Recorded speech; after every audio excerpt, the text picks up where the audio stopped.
It's hard to pinpoint exactly when I knew Not Like Us was gonna be the biggest musical moment of the year.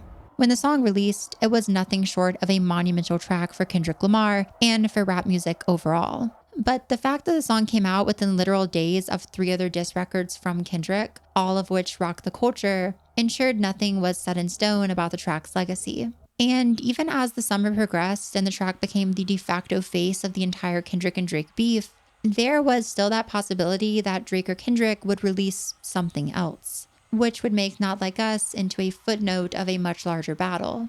But if I had to label it exactly, the moment when I knew Not Like Us was destined to be the largest, most iconic track of 2024, I mean, it would probably be around the time Kendrick hopscotched on beat while calling Drake a p***. A minor.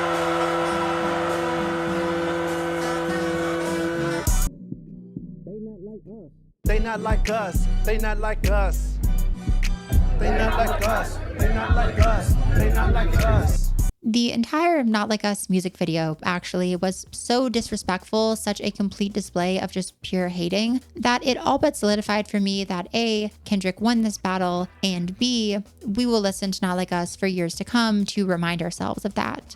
And look, I love Not Like Us. Like almost everyone in the world, I've been dancing and singing along to this song for months now. And while Apple Music tells me Like That is my most listened to song of the year, Not Like Us sits at a comfortable 4th place with ample time to rise. But fully understanding the power of Not Like Us did not inspire me to come on here and make a video exclusively about why the track is a fun or entertaining song. As possible as that might be, doing so would just be redundant to what literally everyone else on YouTube has already said, and it wouldn't be authentic to what I do on this channel. If you're not familiar, at Making Media Matter, well, I do just that.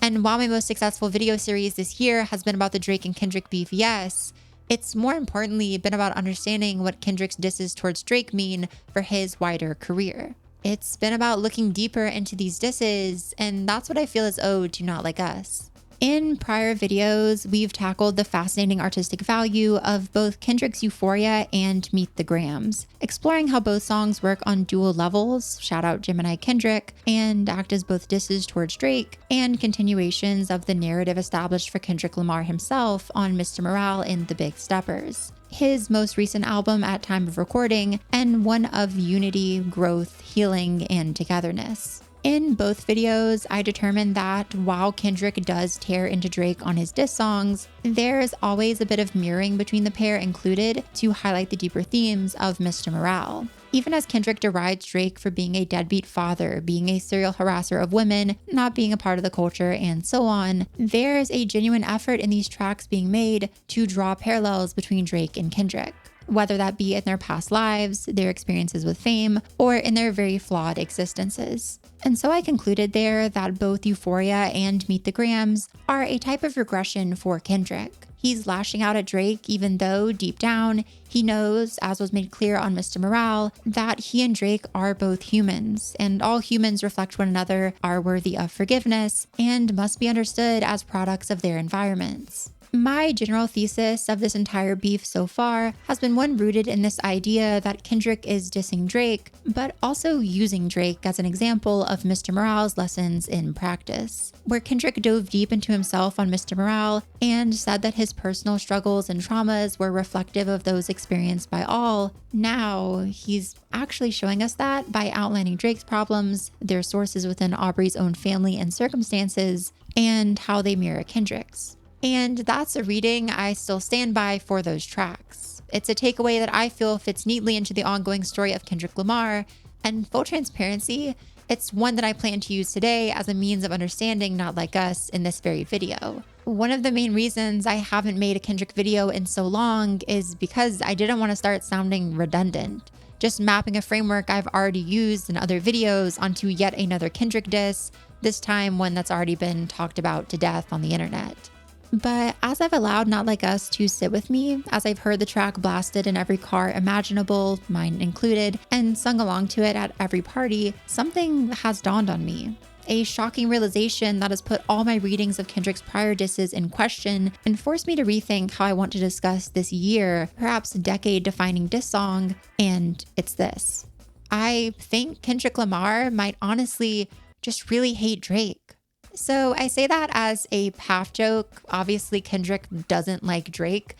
But genuinely, all my theorizing so far about how Kendrick has been using Drake to get across the messages of Mr. Morale, how Kendrick might see a little bit of himself within Drake, it's kind of hard to defend when looking at Not Like Us. This is a song where Kendrick frames Drake as a creeper on children, where he doubles down hard on culture vulture accusations, and worse than all of that, seems to revel in every shot thrown at Drizzy. All of this is presented on a fun, upbeat, mustard instrumental, and the music video has only compounded the disrespect of it all, truly. To suggest that Kendrick sees any reflection of himself in Drake now, any means for Drake to rehabilitate himself, that's a hard and complicated point to argue. So is there really no deeper meaning to Kendrick's Not Like Us? Is it just hating for the sake of hatred? Well, I would say no. Quite the opposite, actually. This change to the formula has honestly allowed me to look at Kendrick's actions across 2024 in a radically different, and I might even say more interesting way.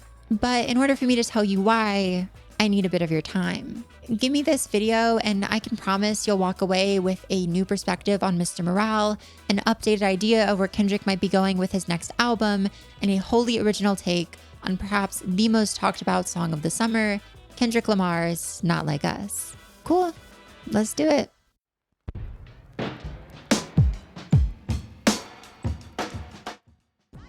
Let me take you back to 2022, a year of running up that hill, Oscar slaps, and the return of one Kendrick Lamar from his essentially 5-year hiatus after dropping Damn in 2017.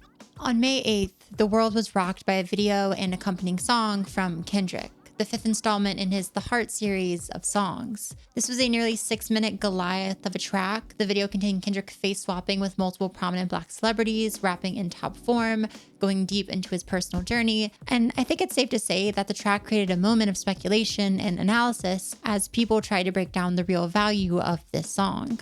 Yet, I don't think it was until after the release of Mr. Morale and the Big Steppers that the complete genius of the track made itself clear. And bear with me here, because to explain The Hard Part 5, my own theory on the track, and how it relates to Not Like Us, we really have to cover all of Mr. Morale in a woefully over-summarized way. See, The Hard Part 5, upon initial release, was seen by many, myself included, to be a track about Kendrick's specific place prior to the start of his upcoming record. This was a song where Kendrick made reference to countless other famous figures and seemed to loosely comment on their experiences, but this was ultimately a song about Kendrick Lamar. He used the track to speak on his background growing up in Compton, his status as a rap megastar, and his fears over if the culture, something we can read as Black culture, rap culture, or just humanity overall, would accept him as a flawed product of, well, itself. Kendrick presented himself as someone rooted in the culture, a culture that so often sees hurt people hurting people, and told us honestly that he was a part of that painful cycle. It seemed as though the references to other, often complicated figures within the song were especially designed then to show us how Kendrick, like them, is a piece of an incredibly large, incredibly complicated cultural puzzle. And while the song ended on a positive note, Kendrick asserting through the voice of the late Nipsey Hussle that he wants to help and love the culture and is willing to leave himself vulnerable if it allows him to break cultural cycles of pain, I think there was still uncertainty in the air, a feeling of incompleteness to this track, something that would be answered by Mr. Morale and the Big Steppers. So let me again just make clear that this is a really hard album to summarize, because I'm about to repeat some stuff I already said in a video I made a few months ago on Meet the Grams, not because I'm lazy, but because Mr. Morale is just so dense that finding the right words to explain it succinctly is almost impossible. And I somehow did it once already, so what's the point in trying to describe it any other way now? Morale is a difficult record, dense in its themes, messages, and the means through which it delivers those messages. The record presents itself loosely as a performative version of therapy, every song standing in for a different session, and the album's narrative progression being determined by Kendrick's own journey of self-discovery through those sessions. The development of Lamar here is informed by the key teachings of Eckhart Tolle, a German self-help philosopher known for his ideology of living in the moment, accepting past failures, and limiting the egoistic part of the self. Tolle's concepts on morale blend with other spiritual teachings and the experiences of Kendrick to form a philosophy that can be read roughly as follows. 1. All people live through one another, personal experiences representing universal ones, and all persons influencing others through a web of interconnectivity. 2. To be aware of this connectivity is to be enlightened and to be in touch with the true self. 3. However, experiencing pain caused by others can lead us to develop pain bodies, manifestations of our trauma that can overtake us and cause us to harm others, in turn continuing cycles of suffering. 4. To overcome these cycles, we must become aware of how they perpetuate, how the people who initially harmed us were products of greater influences, and how we reflect those same people. And 5. In doing so, we can learn to forgive others, forgive ourselves, and allow for the space to breathe and grow and stumble in our own lives. The narrative seen on Morale is linear, just like the narrative on any other Kendrick record, but spiritually, the progression is far from normal. Reflecting real experiences, Kendrick bounces across the album from moments of great suffering to instances of false confidence, to pain moments of regression, to actual bits of spiritual enlightenment, including the record's core worldview every step of the way and showing the chaos of internal reflection in the process. By the album's end, Kendrick asserts a profound love for himself and for others, acknowledging that he still has problems he must work through, but reaching a place of semi-stasis for himself where he can take a step away from some of the more unhealthy aspects of his existence and grow in silence. That's what I said when I discussed Meet the Grams, but for Not Like Us, we need to go a bit deeper into Morale, specifically into the record's concepts of duality. There's that Gemini influence again. So Morale is a double record. That much is obvious just from pulling it up on streaming services. But what's less obvious is that double album format holds weight for the concept of the record. Like I said, this is an album asserting that all humans reflect one another and that even the most damaged and vile of us mirror the most enlightened. Kendrick's journey on this record is one where he proves as much, building himself up from a big stepper who dances around his trauma and problems into a Mr. Morale figure who uplifts others and himself through introspection. To show that both these figures are one and the same,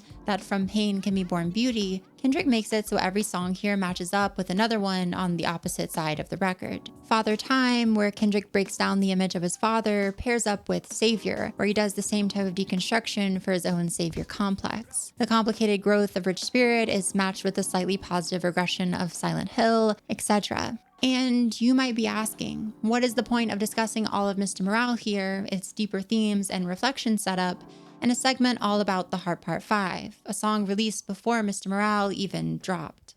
Well, I bring all this up because The Heart Part 5, I believe, is secretly meant to fit within the narrative of Mr. Morale. More than that even, it's a track meant to serve as prologue and epilogue to Mr. Morale, reflecting itself.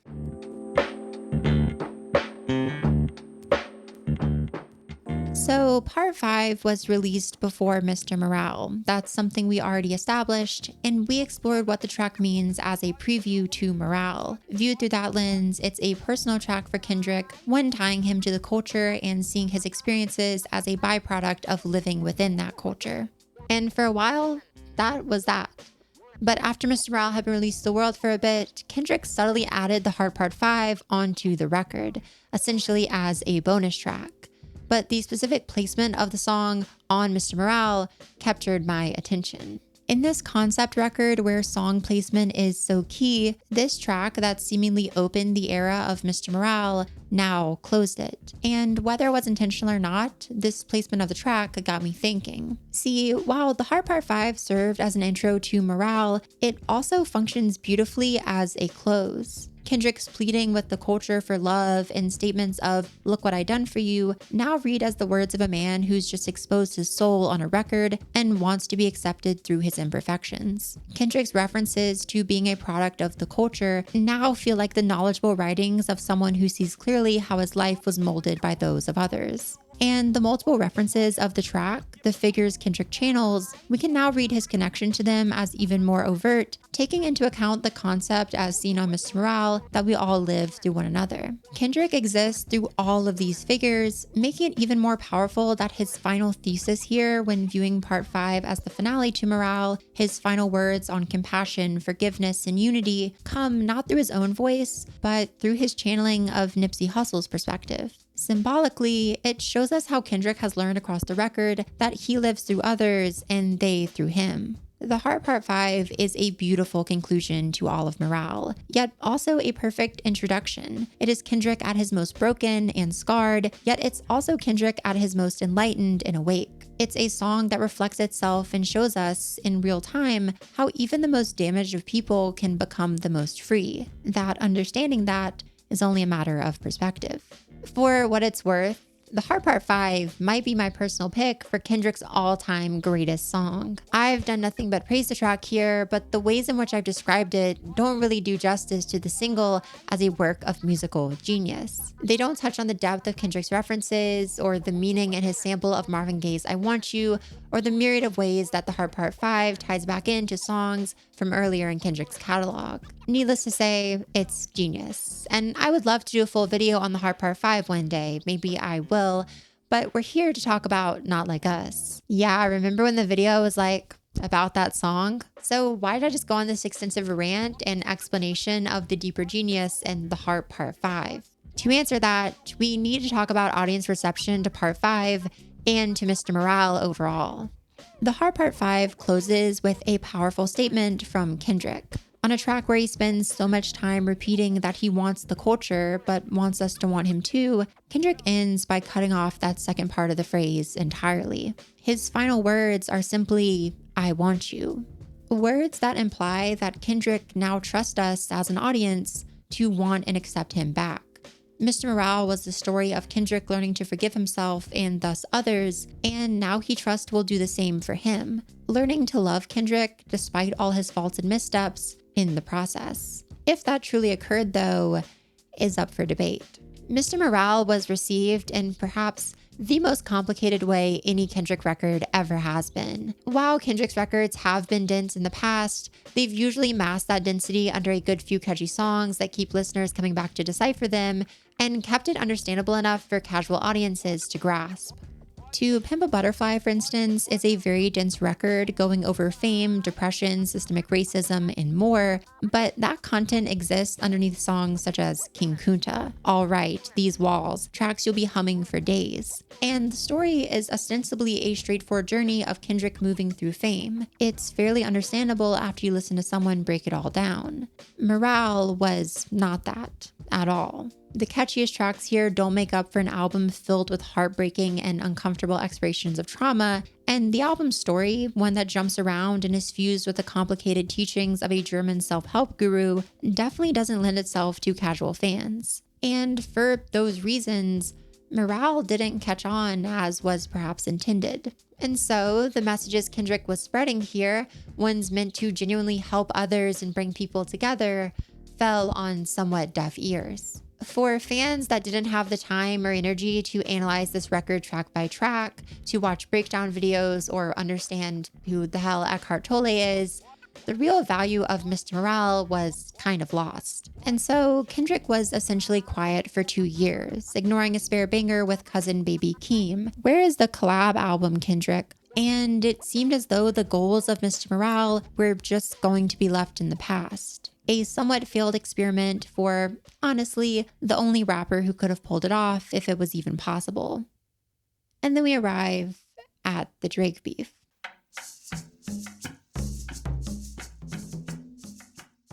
Like I mentioned earlier, I stand on what I said, mostly, about Kendrick using songs such as Euphoria and Meet the Grams to subtly get across the messages of Mr. Morale. I like what I wrote in those videos, and I find truth in what I said there. But even then, there's this question of what is the point? Kendrick might be feeding those of us who dove deep into Morale by referencing its ideas, but it's not like he's actually succeeding in what that album intended to do. It's not like he's getting people to see the commonalities they share with others and come together, right? Wrong. Kendrick has been effectively pushing the ideas of Morale.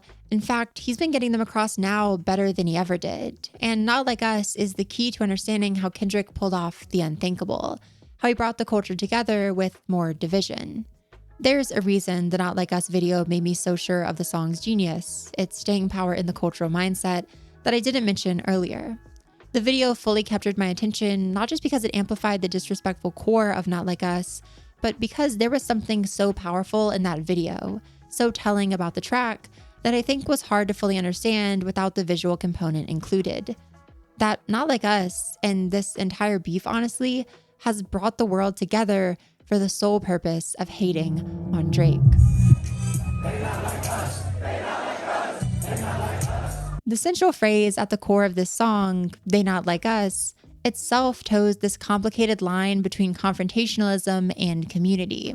Kendrick essentially using it to create an in and out group, both of which are incredibly vague in a way that I have to imagine is intentional. The "they" in that phrase could mean anything from all of Canada to Drake in particular, and the "us" could be every Drake hater in existence or specifically Kendrick's camp.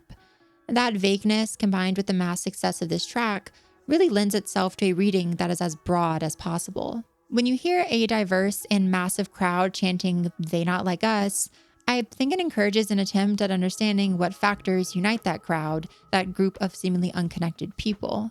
What factors make them not like whoever they're rallying against.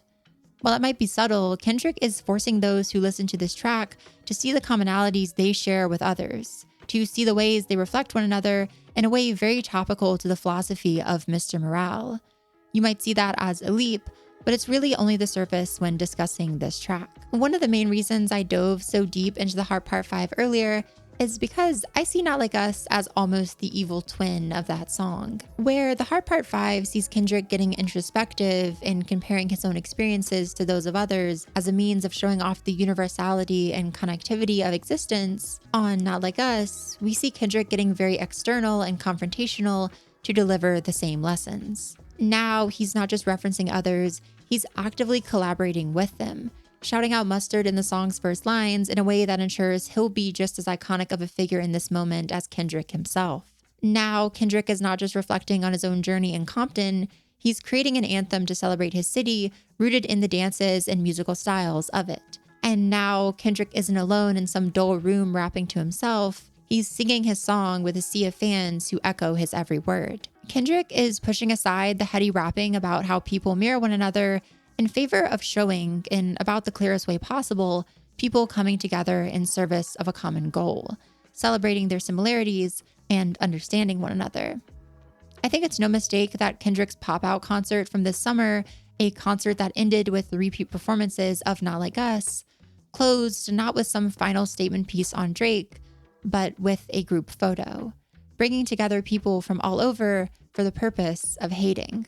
Featured within Not Like Us are plenty of bars that speak to a common human experience. When Kendrick references Tizo Touchdown or John Stockton, when he puts on for the entire cities of Atlanta, shout out Atlanta, and Compton, he's connecting all people together. He's weaving this web of reflection to which Drake is an aggressor, as someone who seems solely to ignore that reality, to move in a way that hurts others. But so much of the value in Not Like Us comes not in its song structure, beat, or lyrics. It comes in its influence. Where the Heart Part 5 was the smart, effective articulation of Kendrick's ideas, this track is a very rough, dirty expression of them. Yet where Part 5 couldn't change the culture, Not Like Us has. The track, in a manner very similar to Part 5, straddles this line between the individual and the universal. Like I said, the in and out groups Kendrick establishes on this song are incredibly malleable. And while I might have initially heard this song on release as Kendrick's most selfish, bitter, and personal diss towards Drake, it's hard not to hear it now as this real anthem for everyone. I can respect its value as something incredibly Compton and incredibly Kendrick Lamar, but when I sing along to this track, I don't feel like I'm cosplaying as Kendrick. When I hear this song, that us can be whoever, and that they doesn't even need to be Drake. It might be someone I'm just pissed off at or some random person who annoyed me that day. Regardless, whatever hate I have in my heart is getting expelled when this track comes on. And at the same time, I'm thinking about my similarities with the people around me who, for whatever reason, are nothing like the people I have beef with. Kendrick has now done the Heart Part 5 thing in a way so much clearer to everyone than Part 5 ever was. Not Like Us is personal and universal. It is coming from a place of regression and anger, yet showing how that anger and aggression can give birth to togetherness. There's a reason I've mentioned Drake himself so little in this video, where I've discussed a diss song directed to him. And that's because Drake truly isn't the focus of this track. Not really. He's a tool for Kendrick to use and a villain around which everyone can unite. A means of getting across Kendrick's ideas on Mr. Morale to an audience of fans who otherwise would write him off as too difficult to understand. And I guess if I'm going to preach this idea that Kendrick's Not Like Us is a new version of The Heart Part 5, then there's one more very important question to ask. Album. What does it mean for the album?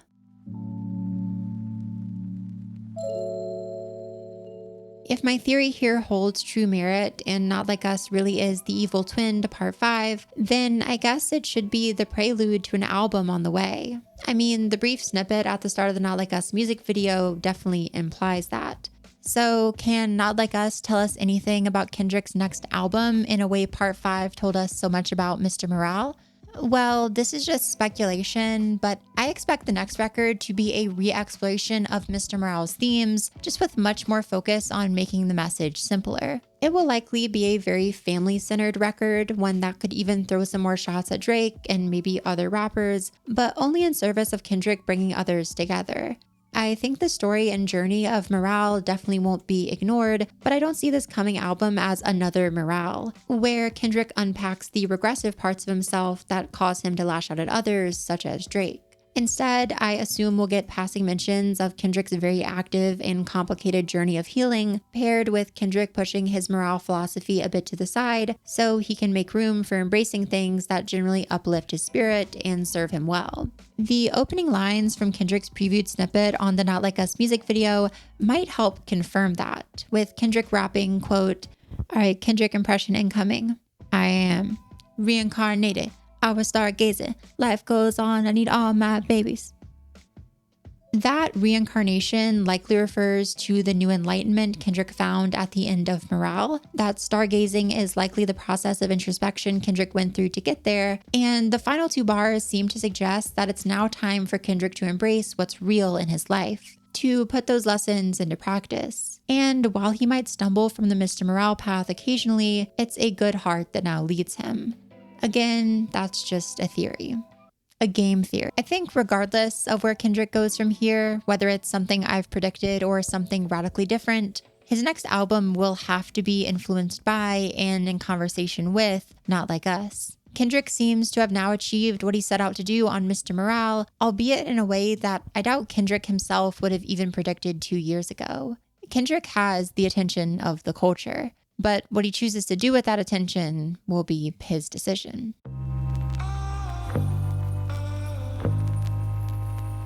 "2022 was not a year of unity. At least not in the way I think Kendrick Lamar might have hoped it would be. Mr. Morale did not radically transform the world and cause people en masse to recognize their flaws and change their behavior, to see their parallels within others and grow as people. And I think that's a tragedy. I know Mr. Morale helped me personally to just make it through 2022, and it caused me to completely change how I looked at the world and my own life. It was a hard record to understand, but once I did, what the record gave me was powerful. But my story was a rare one, and Mr. Morale did not make the cultural splash it probably should have. And so 2022 was not a year of unity. 2024, though, in some ways, has been, and much of that has come from the work of Kendrick Lamar.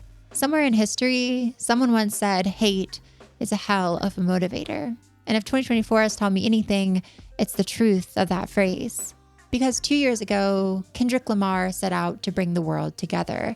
And the way he achieved that wasn't through bearing his soul, it wasn't through releasing a monumental and critically acclaimed double album, and it wasn't through spreading his message plainly.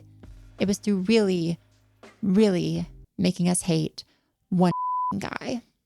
Oh, and for those of you still saying that Kendrick didn't bring the world together to hate on Drake, I'm sorry your summer has been so boring.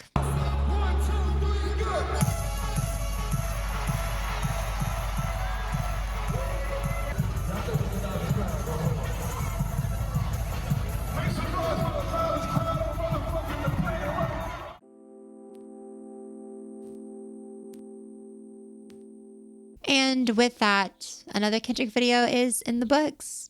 This is my third major one, making Adventure Time and Kendrick Lamar my most covered topics on this channel, which honestly makes sense since they are my favorite music and television respectively. But yeah, this was a fun one to make. I've been wanting to write about Not Like Us for a minute now. I just haven't really been able to find the right angle.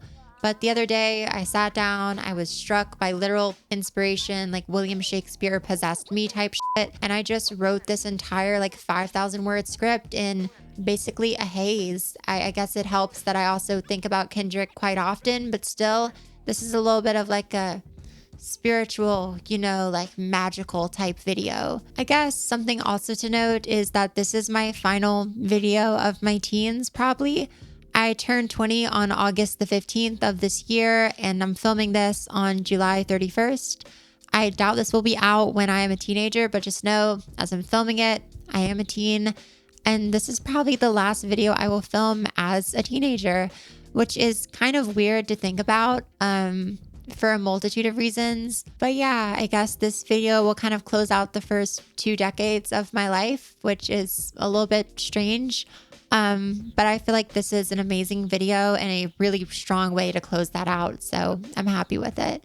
All right, what's up, y'all? Update. I'm 20 now, looking considerably less busted than I do in this video.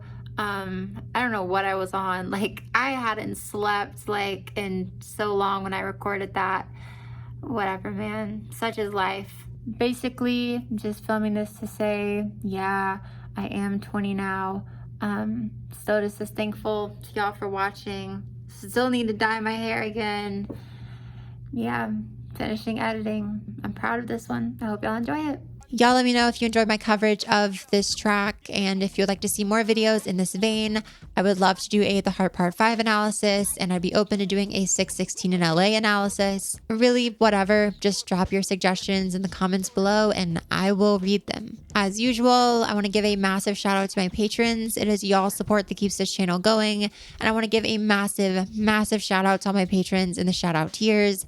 Special thanks to McGath, Brooks Bailey, Gabriel H, Alex C, Mig D, Anya May, Onyx, Sophie Villarot, Adrian R31, Always Myth Taken, Alex Mirabal, and Grace. And with that, for the final time as a teenager, so sad, I'm getting old now. I have been Ellie. Y'all have been wonderful. And until next time, bye.